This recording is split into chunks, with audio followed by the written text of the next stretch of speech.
Hi, everybody. I'm Tim Melling. I've been leading for Naturetrek for many years now, including to I've watched whales and bird watched all over the world, and many people do ask me, "Where's the best place to go whale watching?" And I always answer as quick as a flash, "It's Baja." And I hope that in the next few minutes, you'll understand the reason why I say this. So first of all, where is Baja? Baja California. Everybody thinks of California, but it's actually Mexico. It's this peninsula up on the Pacific side of Mexico, that great big finger sticking down there south of Tijuana, and it's about 1,200 kilometers long. It's a huge, great peninsula, and then on the inside of it is the Sea of Cortez, which is also a fantastic area for cetacean watching. So this is our home for the next 13 days. The Searcher, it's a 25 berth vessel, but virtually all the daylight hours, everybody just spends on deck because you don't want to miss anything. And things are happening all the time. Right from the word go, you start to see birds. I've put the brown pelican in just because it's sort of like an emblematic bird of the trip. You see them every single day of the trip. I don't think that there'd be a day when you wouldn't see brown pelicans, and fine birds they are. But so what we do is we leave San Diego in the United States in the evening, and then we arrive in the morning at Ensenada in Mexico, and we have to just do a few little formalities there and get our passport stamped, etc. Then we're off on the trip. And usually, just within an hour or so of leaving Ensenada Harbour, we start to see our first whales and dolphins. Sometimes it's things like fin whales.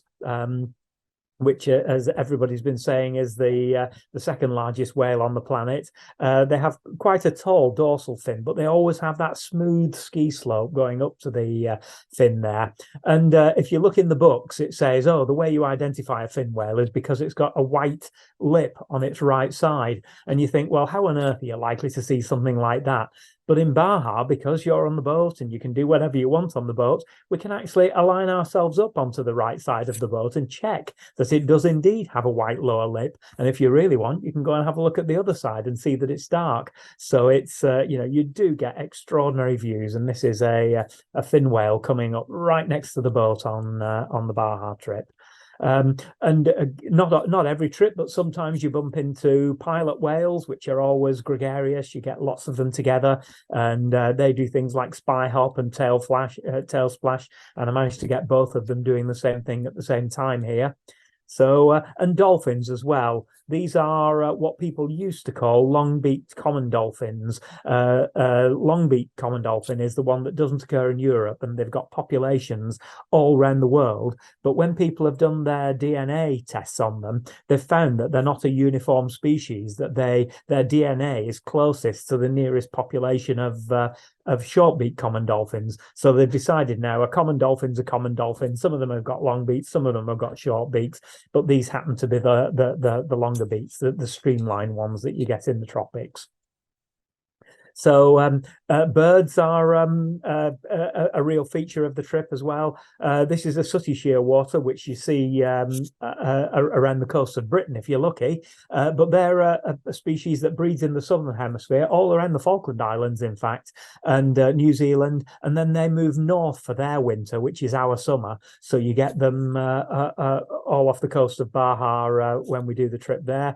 And this is their equivalent of Manx shearwater. It's called a black vented shearwater, the vent being the ventral region at the back of the tail, between its feet and its tail there. You can see it is indeed black there. And pink-footed shearwaters as well. You never see the pink feet on a pink-footed shearwater, but it's a really big, chunky shearwater, a bit like a Cornish shearwater. And one of the smallest seabirds as well, the tiny little Cassin's auklet. Very difficult to photograph these. I sweated blood to get that one just bouncing off the water, but they're quite shy of boats. And they nest in little burrows, but they'll only come on land during the hours of darkness in case they get mugged by the gulls there. Also, pretty soon after you set off, there's a good chance of seeing albatrosses. I've seen two species of albatross regularly on this trip. This is the black-footed albatross, which is one of the very few species that are all dark all over, the black-footed albatross, but adults have got a little white ring around the bill. So, and the other species of albatross we often seen is the Laysan albatross. Both of these are northern hemisphere albatrosses, so they breed in the northern hemisphere around Hawaii and Guadalupe Island, and they motor around the North Pacific. So they're a cold water species. And another thing that I always love to see when I'm out there is wintering red-necked phalaropes. So all the red-necked phalaropes that breed around the Arctic spend the winter at sea in flocks in the tropics. And again, we usually bump into a good number of these things feeding on the sea and paddling around. This is a flock just taking flight, but it's really nice to connect with red-necked phalaropes when if you're lucky enough to have been seen them breeding in the Arctic, and then you see them in the winter plumage here. We also stop at a number of islands. This is San Benitos Island, the first island that we come to. And the main reason we come here is not for cetaceans at all. It's for pinnipeds, for seals and sea lions. And this is where there's a colony of one of the rarest seals, which is the northern elephant seal, a completely different species from the one that you'll see in the Falkland Islands on the Antarctica trip. This is the northern elephant seal, and that's a male there that decided he was going to let me get close without getting aggressive with me. So I managed to get a good, nice wide-angle shot of him there with the sea in the background. That's the beach master on there with his harem behind him, and that's one of the youngsters shouting at me on the beach, and the father looking on unamused. So the males have got, I mean, by any stretch of the imagination, they're an ugly animal with that great sort of inflatable schnozzle that they've got. But the females are really quite nice. I like this one. Just reminds me of the Mona Lisa's enigmatic smile. They have a really appealing face. So that's and there's a massive size difference as well. The males are huge and the females are just sort of normal sea lion sized. There's a good population of ospreys that nest on this island as well, but they don't nest in the kind of place that you expect to see ospreys. I expect ospreys to be on tops of pine trees in the middle of Scotland, but here they nest on sort of just little rock stacks by the beach. In fact, that rock stack there that you can see in the middle has got an osprey nest in the top of it, and you can climb up to it we didn't do, but you could have done with your hands tied behind your back. It was so easy, just like a little staircase going up, and you can see the ever-present elephant seal on the beach below there.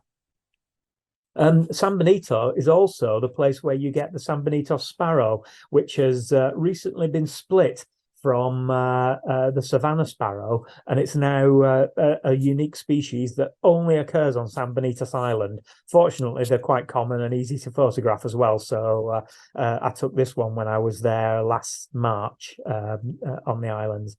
And also another very rare pinniped lives on this island, and that's that little pointy snouted thing that you can see in the foreground now, which is the Guadalupe fur seal. The other two are actually California sea lions, which are very common, and you get harbor seals here as well. But that pointy snouted one is the Guadalupe fur seal, and there's only two places on the planet that these breed. One is Guadalupe Island, which is a few miles offshore, and San Benitos, where we visit. And here's a close-up of one having a staring contest with me as well. They've got a very otter-like face, but they were hunted almost to extinction. There was just a handful that survived, and with strict protection, they've managed to build up reasonable numbers again.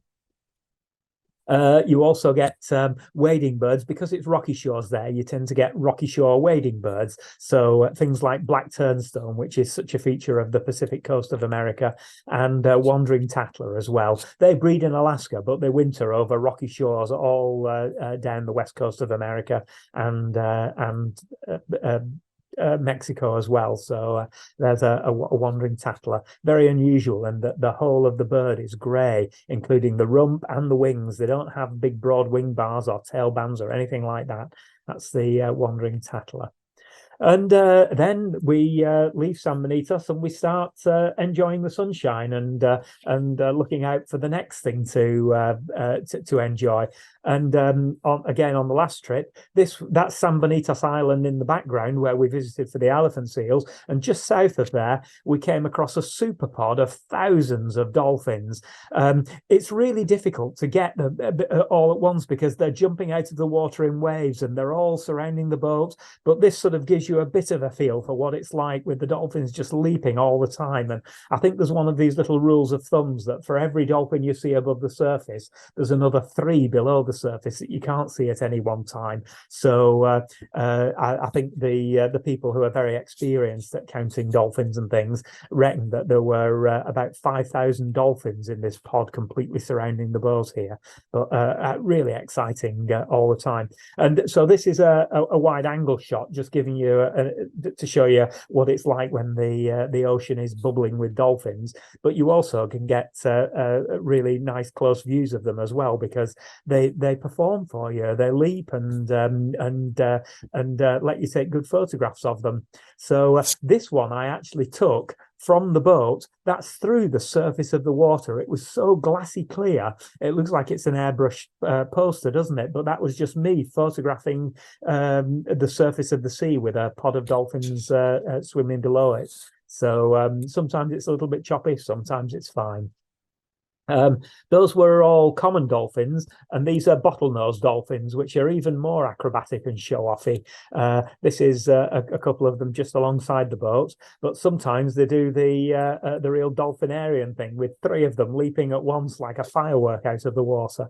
And look at this. This one was jumping up right by the side of the boat, almost as if it was showing off. And there, I mean, that must have been about 12 feet in the air for a bottlenose dolphin to come, and everybody was there lined up with the video cameras and their phones and enjoying it all. So here's a mother and baby as well coming out together. I mean, the dolphin photo opportunities are just off the scale. Now, this is the main reason why people come to Baja, because we go to a wonderful little shallow lagoon called San Ignacio, halfway down the Baja Peninsula.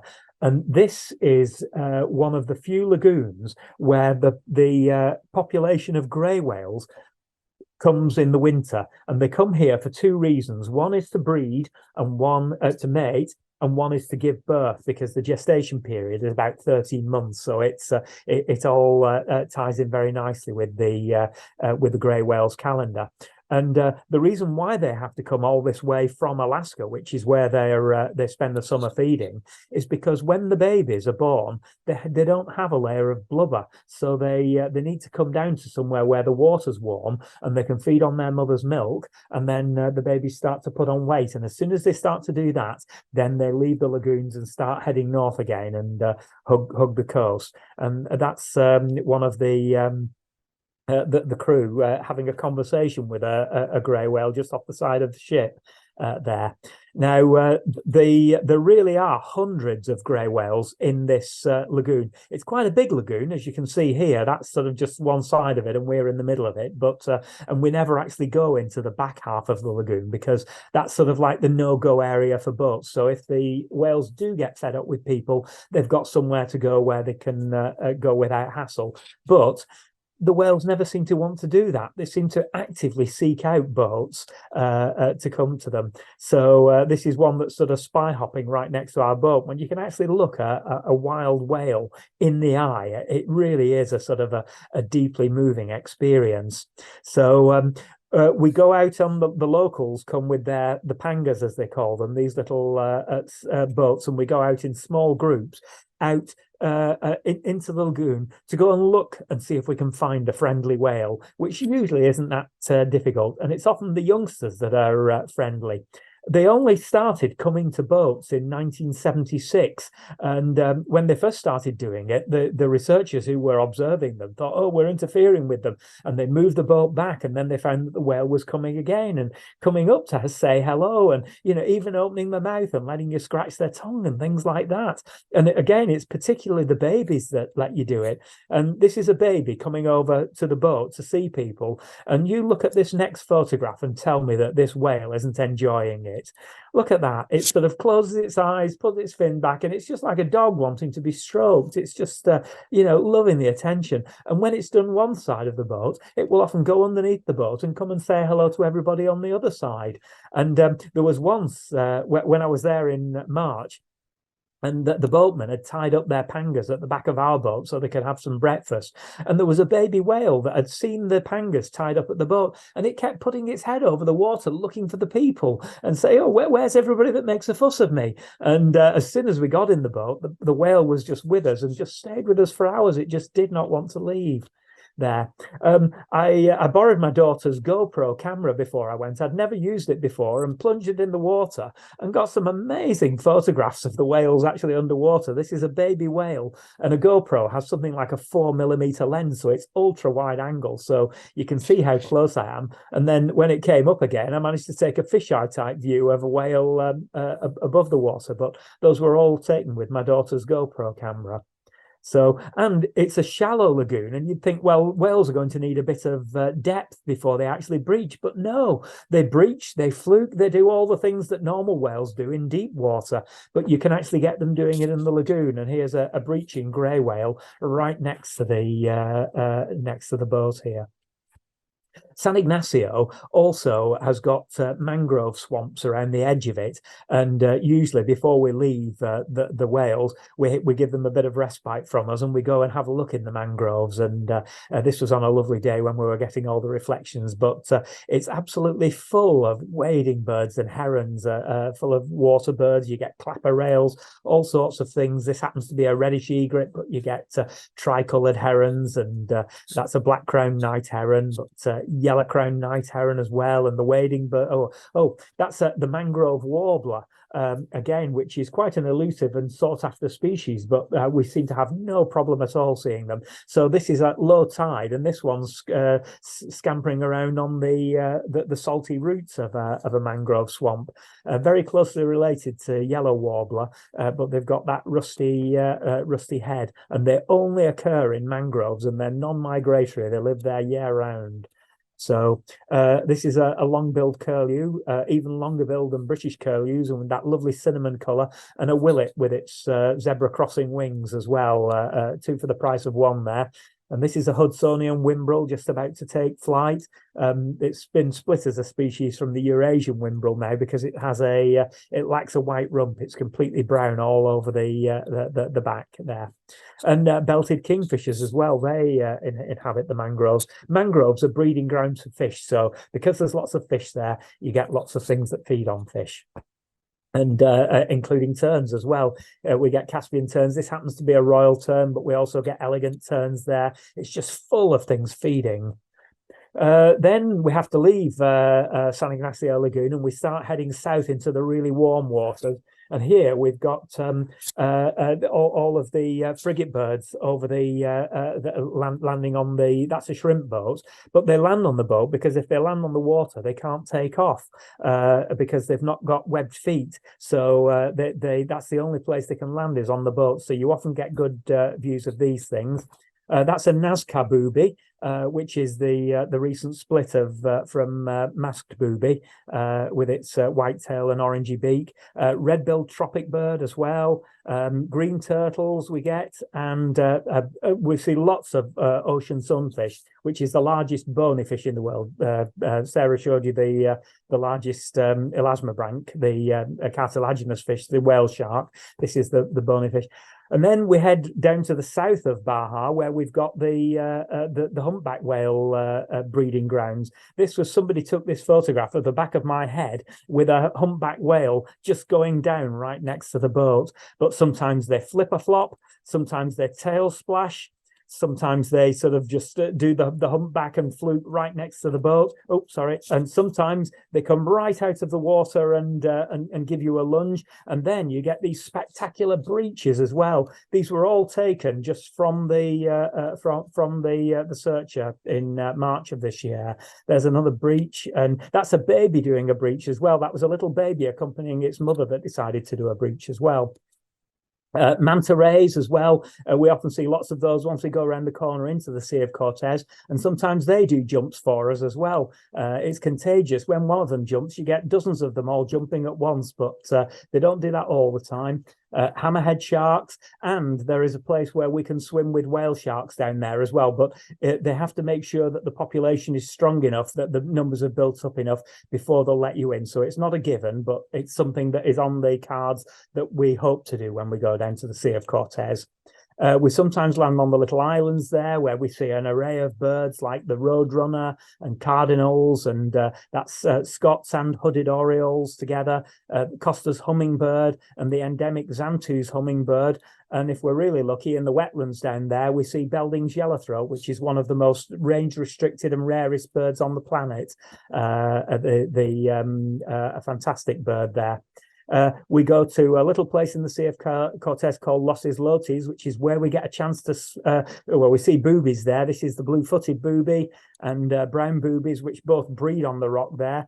Brown pelicans I've already mentioned, but you get a chance to swim with sea lions. And once I was swimming with the sea lions, and they seemed to be playing football with a football down there. And I thought, how's they got hold of a football? And then when I got a bit closer, I realized it was a guinea fowl pufferfish that had inflated itself because it was being attacked, and the sea lions here were playing football with it, and there it is, looking very disgruntled at having been used as a football. So, and then when it's on a really dark night, sometimes we can get the phosphorescent plankton. And what the captain does is he goes racing round in the complete darkness, and the moving engine attracts dolphins. And sometimes the dolphins are like glow in the dark dolphins that you see under the water. And when they leap out of the water, they just vanish completely because it's pitch dark. And then as soon as they're in the water, they're sparking off this phosphorescent plankton again, which lights up their body. You can see all the markings and everything. It's the most magical experience. Sometimes if we're lucky, we get sperm whales down there. Here's one coming for a spy hop, but occasionally we get them breaching as well. That's another breaching sperm whale. And sometimes we get the little ones as well. I've seen both dwarf and pygmy sperm whale down in the Sea of Cortez. That's a dwarf sperm whale. And Bruder's whale, that's one of the big, large baleen whales that has the three ridges down its back, another one of the tropical ones. But the one that everybody wants to see is the biggest animal that's ever lived, and this is the blue whale. This is a huge blue whale coming up right next to the boat. There's a mother and baby, baby blue whale coming up as well. And the first blow that you see is an absolutely enormous one. When they've been down for a long time, that blow can be about 12 meters tall. And because they have sonar on the ship, they know exactly where the whale's going to come up, so they can position it and just tell you when the whale's coming, and then you end up with a huge blue whale just surfacing right next to you. Absolutely magical. And this was me trying to make a blue whale, the largest animal on the planet, look small with an ultra wide angle lens, but there's the blue whale, and there's one fluking. And this one was actually lunge feeding at the surface. So that's that's the pectoral fin sticking up there. It was on its side, lunging through the water, grabbing a great big bait ball of plankton there. So that's one swimming into the sunset. And there's the final blue whale in the sunset. And because when the sun goes down over the sea, you often get the little green flash. And there's the only photograph I've ever managed to take of the green flash. So I know I've speeded up at the end there, but I think we were running a little bit late. So thank you very much.